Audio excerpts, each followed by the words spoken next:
Muchas bendiciones. Nuevamente su hermano Eliezer Casó por esta vía, este podcast. Lo hemos dedicado con el propósito, el fin de confrontar ciertas prácticas, ciertas enseñanzas y traer luz a ciertas cosas que se hacen en la iglesia y que nosotros como creyentes a veces hacemos. Entonces, en esta ocasión vamos a estar tratando el tema de lo que son las maldiciones generacionales. Yo creo que este es un criterio muy ideológico. Son concepciones que a veces se toman y se tratan de encajar en un verso bíblico. A lo que yo le llamo una exégesis, no yo, sino verdad, los estudiosos, una exégesis. Yo tomo una idea mía, la llevo al texto porque yo creo que está ahí en el texto. Pero nos olvidamos de tomar otros criterios que son sumamente importantes a la hora de hacer una interpretación de la palabra. Por lo general, cuando se habla de maldiciones generacionales, el texto predilecto para esto se encuentra en Éxodo capítulo 20, versículo 4 al 6. Nosotros leemos de la siguiente manera. El versículo 4 dice Dios, esto es la Reina Valera, no te harás imagen ni ninguna semejanza de lo que está arriba en el cielo, ni abajo en la tierra, ni en las aguas debajo de la tierra.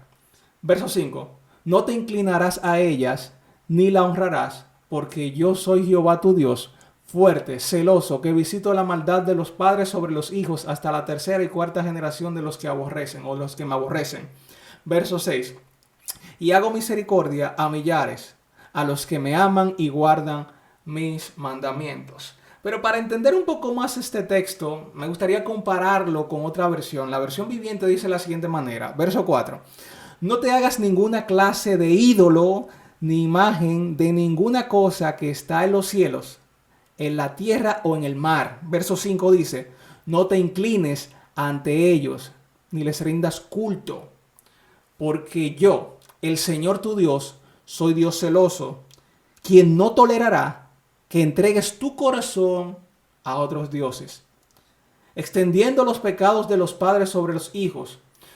Toda la familia de los que me rechazan queda afectada hasta los hijos de la tercera y cuarta generación. Pero derramaré amor inagotable por 1000 generaciones sobre los que me aman y obedecen mis mandatos. Fíjense que en el versículo 5 la parte B dice extendiendo los pecados, o lo que dice la Reina Valera, que dice que yo perseguiré, si se puede decir, la maldad de los padres de la tercera y cuarta generación de los que me aborrecen. Esta versión dice, extendiendo los pecados de los padres, los hijos de la tercera y cuarta generación, así sucesivamente. Aquí le da como otra matiz, dice, extendiendo los pecados de los padres sobre los hijos, toda la familia de los que me rechazan queda afectada. Fíjense que la idea principal de estos versículos del 4 al 6 tiene que ver con ese carácter que Dios demanda del creyente, de su pueblo. En este contexto histórico, Dios le exigía a Israel que exclusivamente se dedicaran a Él como único y exclusivo Dios. Esto se debe a varios factores. En primer lugar, tenemos que tomar en cuenta que Israel estaba naciendo como nación. Y por ende era necesario que Dios tomara este tipo de decisión y trazar este tipo de, se puede decir, de mandamiento, de norma, para que el pueblo no perdiera su identidad religiosa, no perdiera su afinidad o su unidad con Dios. Y por eso Dios le exige, yo quiero que tú tengas exclusividad conmigo. Y eso es un mandato que todavía está vigente, porque Dios quiere que nosotros lo tengamos a Él como exclusivo, que no tengamos ningún otro ídolo que no sea, o sea, que haga competencia con Él. En aquellos tiempos eran ídolos de barro, como el dios de acera, Baal y así sucesivamente, pero hoy pueden ser otros dioses, como, no sé, algún carro, alguna prenda, cualquier cosa que compita con Dios, tiene que ser pasado no a un segundo plano, a un tercero. Dios debe de ocupar nuestro primer foco, y eso es lo que Dios le exigía a los israelitas en Éxodo capítulo 20, exclusividad en cuanto a la adoración. Entonces, fíjense que sí, en cierto sentido, la palabra de Dios señala de que hay consecuencias con relación al pecado, porque la idolatría es un pecado. hay consecuencias con relación a ciertos actos que hacen los hombres. Y Dios en ese contexto histórico le decía, cualquiera que haga este tipo que incurra en este tipo de pecado, pues yo me voy a encargar no solamente de aplicar una maldición sobre la persona que lo cometa, sino sobre los hijos de él y sobre los hijos de los hijos, y así sucesivamente, hasta la tercera y cuarta generación. Pero ¿qué pasa? Si nosotros nos quedamos aquí, entonces solamente vamos a tener una parte de la historia. Y esto es muy importante tomarlo en cuenta. Yo siempre digo, y ya ustedes me han escuchado en otros podcasts, que Biblia interpreta Biblia y siempre hay que ver, armonizar los diferentes aspectos. Gracias. Donde Dios también confronta o habla de este tipo de situaciones. Entonces, un ejemplo con relación a ciertas conductas que sin lugar a dudas van a acarrear ciertas consecuencias. Por ejemplo, si un hombre roba, ese pecado no solamente lo va a afectar a él como ladrón, claro que no, sino también que en un sentido amplio y de una manera real, eso se va a traspolar, va a llegar hasta los hijos. Porque cuando ese hombre sea apresado, el honor de ese hombre va a quedar manchado y va a afectar no simplemente a él, sino también a sus hijos. Pero no simplemente eso, esa conducta cuando se vuelve repetitiva puede ser adquirida por el mismo hijo. Yo siempre digo, bueno, eso lo escribí en mi libro 180 Principios de Cambio, y yo decía que nosotros somos el resultado de la influencia de otros sobre nosotros. ¿Qué significa esto? Que hay personas que ejercen de manera directa e indirecta cierta influencia. Y eso va a afectar nuestra manera de comportarnos. Y eso hay que tomarlo en cuenta, porque a veces hay cosas que pasan en nuestra vida, no porque hay una maldición generacional, no porque hay un demonio que me está motivando a que lo haga, que hay probabilidad de eso. Pero puede que responda a que nosotros no hemos tomado conciencia de ciertas conductas. Por ejemplo, esto fue un ejercicio que me puso a hacer un profesor en una ocasión. Me dijo, analicen en su casa, hagan un árbol genealógico y analicen cuáles de su casa se han graduado, quiénes han alcanzado ciertas metas, quiénes no. Entonces, analizando eso, yo me di cuenta que había ciertos patrones en mi familia que se estaban repitiendo, pero no era producto de una maldición generacional, sino porque no se había hecho conciencia de parte de alguno de nosotros. ¿Y qué pasa? Bueno, pues comenzamos a decir, bueno, aquí es que está el problema, pues vamos a comenzar a hacer cosas. Bueno, fulanito no se ha graduado, pues bueno, vamos a comenzar a graduarnos en la universidad, vamos a comenzar a trabajar, vamos a comenzar a hacer eso. Y así conductas van desplazando cosas que nosotros entendemos que son maldiciones generacionales, pero en realidad son conductas, valga la redundancia, que nosotros hacemos. Bien, las escrituras nos dicen de igual manera, cuando nosotros leemos en el profeta Ezequiel, o Dios hablando a través de Ezequiel, diciendo que la responsabilidad moral ya no iba a recaer sobre el padre o sobre los hijos, sino que ya cada quien iba a ser responsable de su pecado. Dice que tanto el alma del padre como el alma del hijo mías son. El alma que peque, esa morirá. Ezequiel capítulo 18, versículo 4 al 20. Cuando nosotros leemos Ezequiel, pues nos damos cuenta que Dios está interpretando, dándole una interpretación a lo que dice Éxodo capítulo 20. Este pasaje es muy importante porque realmente nos enseña cómo la misma Biblia interpreta a la Biblia.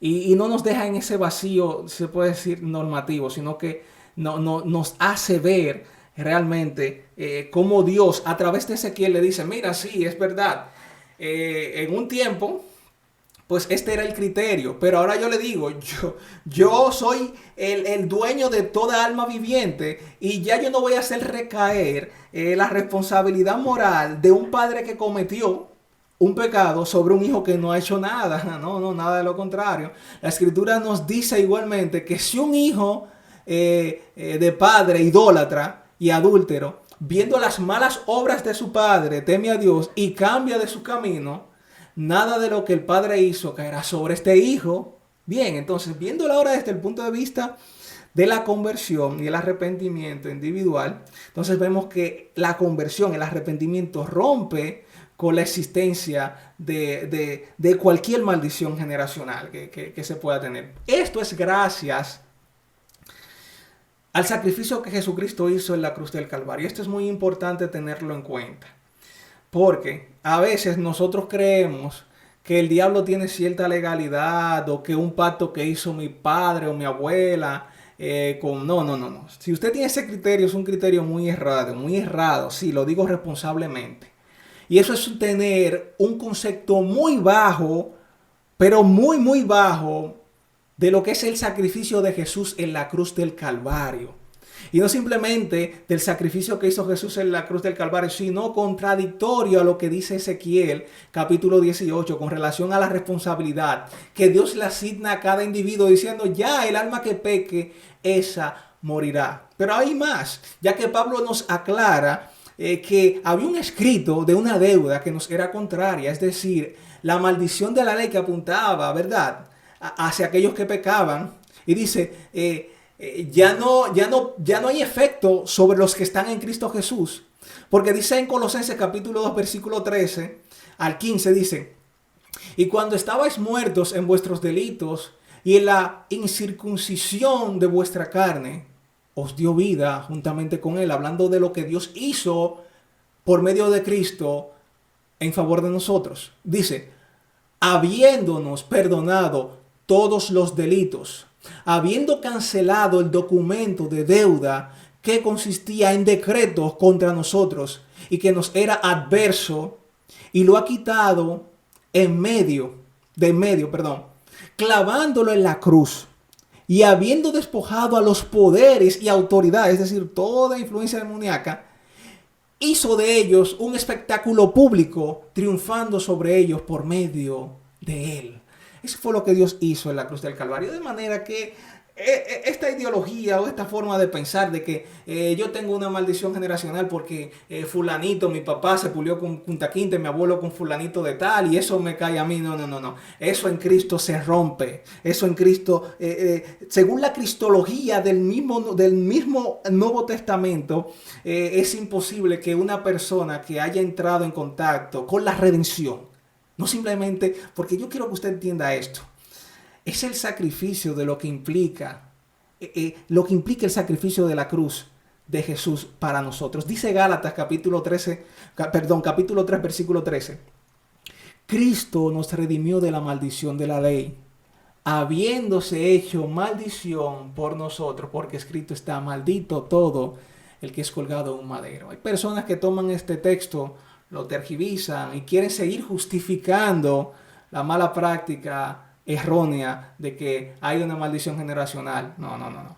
Según el contexto bíblico, sí, Dios en Éxodo capítulo 20 indicó que había una maldición sobre la idolatría que afectaba a la tercera y cuarta generación. Pero ese mismo Dios que da ese mandato en Ezequiel capítulo 18 me dice: no, ya eso no es así, sino que el hijo que actúa en justicia ya no va a cargar con las consecuencias morales y pecaminosas de su padre, sino que el alma que peque, esa morirá. Aparte de eso, hay promesas en el Nuevo Testamento para los creyentes que están en Cristo. Pablo dice en Corintios, en 1 Corintios capítulo 6 verso 20, dice que fuimos comprados por precio. Y la palabra precio viene precisamente del griego, que indica comprar, que indica esa compra de redimir, pagar y rescatar. Este término es sumamente importante porque es un acto que derroga totalmente o desplaza la esclavitud, porque usted ha sido pagado, ha sido un precio pagado para libertad.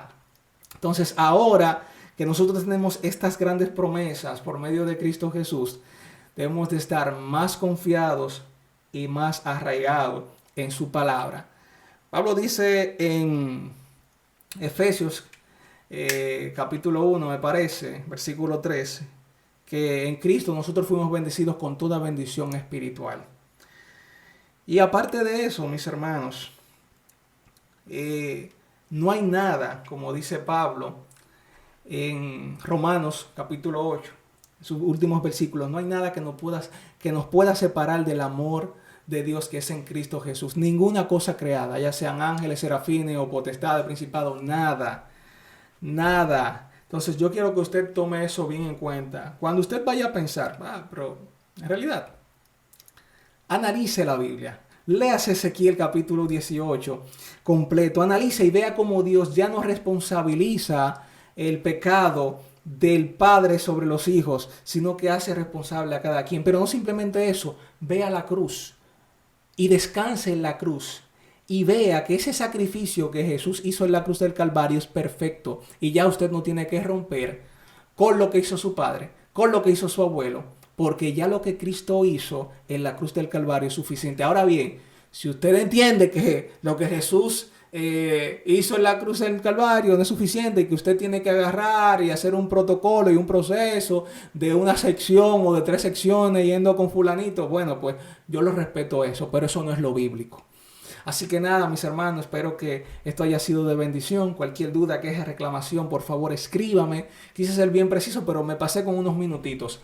Así que nada, muchas bendiciones y un abrazo. Esto ha sido En Contexto por su hermano Eliezer Casó. Le voy a asignar, por favor, que se lea Ezequiel capítulo 18 completo. Y aparte de eso, Colosenses capítulo 2, versículo 13 al 15. Y por último, Gálatas capítulo 3, del versículo 13 en adelante, si quieren. Y añadimos también Primera de Corintios capítulo 6, verso 20, que son versos que te van a fortalecer y te van a alentar con relación a este tema. Así que muchas bendiciones y un fuerte abrazo. Recuerda que en Cristo somos más que vencedores por medio de aquel que nos llamó. Dios te bendiga.